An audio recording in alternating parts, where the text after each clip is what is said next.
Hello বন্ধুরা, আজকে দীপালি সাহা কিচেনে আজকে হচ্ছে সংক্রান্তি উপলক্ষে স্পেশালিশ রান্না বাড়া। তো ভিডিওটা আমার একটু ছাড়তে দেরি হয়েছে যদিও, তো আমি এটা সংক্রান্তির দিন করে রেখেছিলাম। আর আমার শরীরটাও ভালো ছিল না, মন মেজাজ অনেকটাই খারাপ ছিল, তাই আজকেই শেয়ার করছি তোমাদেরকে যে সংক্রান্তির দিন আমি কি কি রান্না করেছিলাম আর আমাদের কি কি খেতে হয় সংক্রান্তির দিন, আমাদের মানে নিয়ম কি কি আছে সেগুলোই তোমাদের সাথে শেয়ার করছি আজকে। তো সবার প্রথমে আমি ডালটা চিটি মেরে নিয়েছিলাম, তারপরে আবার কড়াইয়ে বসিয়ে দিয়েছি।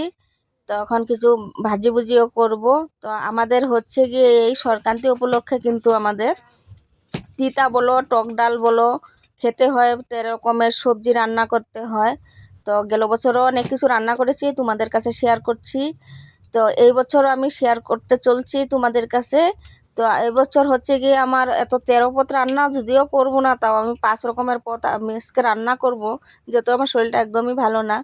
তো প্রথমে আমি ডালটা সিটি মেরে নিয়ে তারপরে এক এক করে বেগুন করলা সমস্ত কিছু আমি ভেজে নেব।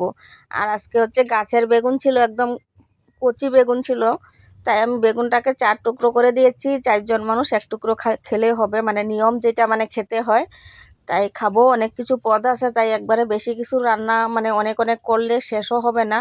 আর হচ্ছে কি আরেকটা কথা, এই যে সংক্রান্তি দিন যে আমাদের নিয়মে টক তিতা খেতে হয়, তবে কিন্তু ওই যে রাত্রিবেলা আমরা টক আর খাবো না, তিতাও খাবো না, তাই সেই আন্দাজ মতোই রান্না করতে হয় অল্প অল্প করে। আর হচ্ছে গিয়ে পয়লা বৈশাখের দিন তো একদমই সংক্রান্তির বাসি পান্তা একদম খাওয়া চলবে না, কারণ নতুন বছর চলে আসবে।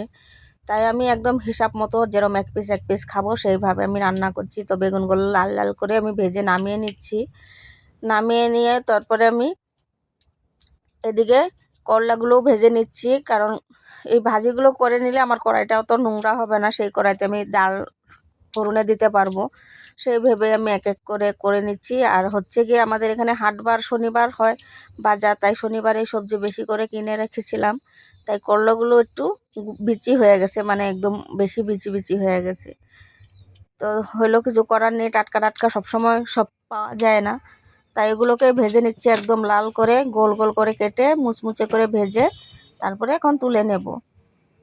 তো 3 রকমের ভাজি করেছি, টক ডাল করব, তারপরে কাঁঠালের সবজিও বানাবো। এবছরে হচ্ছে নতুন কাঁঠাল, তাই সংক্রান্তির দিন এমনি সাজনা ডাঁটা কাঁঠাল এসব খেতে হয়। তো 3 রকমের ভাজি আমি করে নিয়েছি। দেখো করলা আরেকটা সিদ্ধ দিয়েছি, তোমার দাদাভাই খেতে পছন্দ করে। আর পটলটাকে একটু ডিজাইন করে কেটে ভেজে রেখেছি। এটা হচ্ছে একটা আমারই রেসিপি, কিন্তু ফেসবুকে ভীষণ এখন ইউটিউবেও ভাইরাল এই ডিজাইন পটলটা। তো আমার রেসিপিতেও আছে, আমি অনেক দিন আগেও করেছিলাম রেসিপি, তো তোমরা দেখতে চাইলে একবার কমেন্টে জানিও। তারপরে সেই তেল ভাজা ভুজা তেলের মধ্যে অল্প মানে জিরে ফোড়ন দিয়ে তারপরে যে আমি কাঁঠালের সবজিটাকে এখন রান্না করে নিচ্ছি। কাঁঠালটা আগে ভাপিয়ে নিচ্ছিলাম। তো যেহেতু এই কাঁঠালের মধ্যে অত বেশি বিচি হয় না, ছোট ছোট বিচি হয়েছে, তাই আমি সুন্দর করে টুকরো টুকরো করে কেটে তারপরে হলুদ নুন দিয়ে একটু সিদ্ধ করে নিয়ে তারপরে এখন রান্নাটা করছি। আর যেহেতু নিরামিষ কাঁঠাল, তাই আমি একটু টমেটো কাঁচা লঙ্কা শুকনো লঙ্কা আদা তারপরে এগুলো পেস্ট করে দিয়েছি, কারণ কম মশলা দিয়ে কাঁঠাল খেতে একদম ভালো লাগে না। তো আজকে পেঁয়াজ রসুন কোনো কিছু ইউজ হবে না, পুরোটাই নিরামিষ রান্না করতে হবে, সেই ভেবে কিন্তু আমি একটা টমেটোকে পেস্ট করে দিয়েছি যাতে একটু মশলা মশলা ভাব আসে। আর এমনিতে তো কাঁঠালের সবজি সবসময় মশলা দিয়ে ভালো লাগে, নিরামিষ খুব একটা খাওয়া হয় না।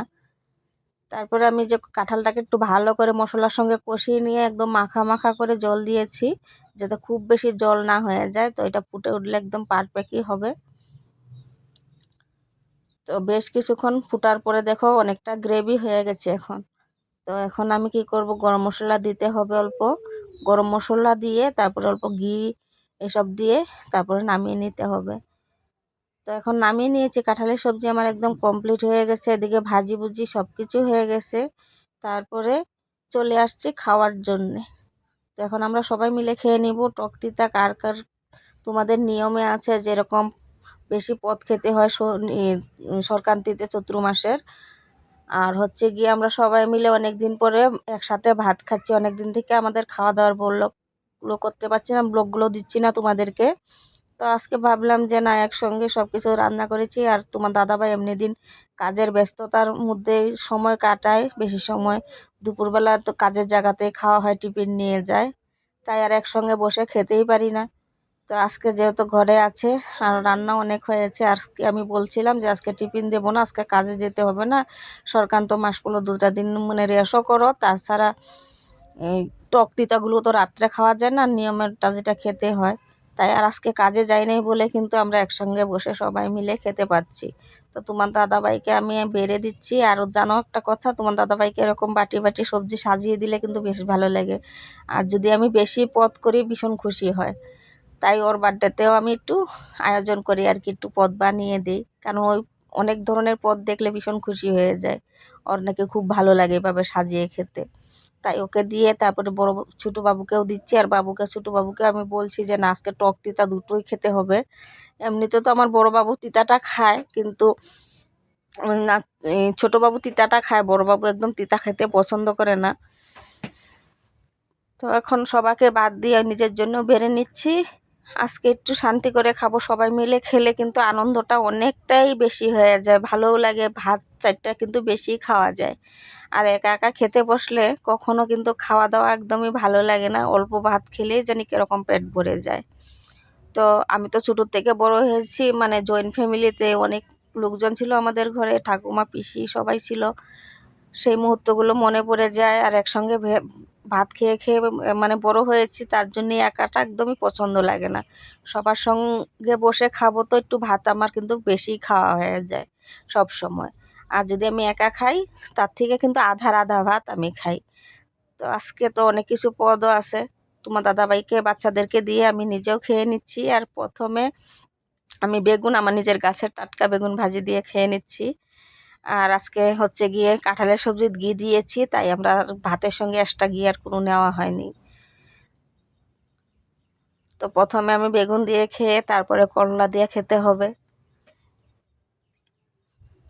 কে কে এরকম পছন্দ করো আমার মতন, যে সবার সাথে ভাত খেয়ে ভালো লাগে?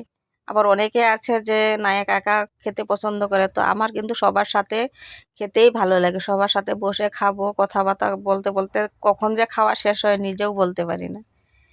তারপরে যে পটল ভাজি খাচ্ছি, আর এই পটল ভাজিটা তোমার দাদাভাই খুবই পছন্দ করে। আজকের ব্লগটা এখানে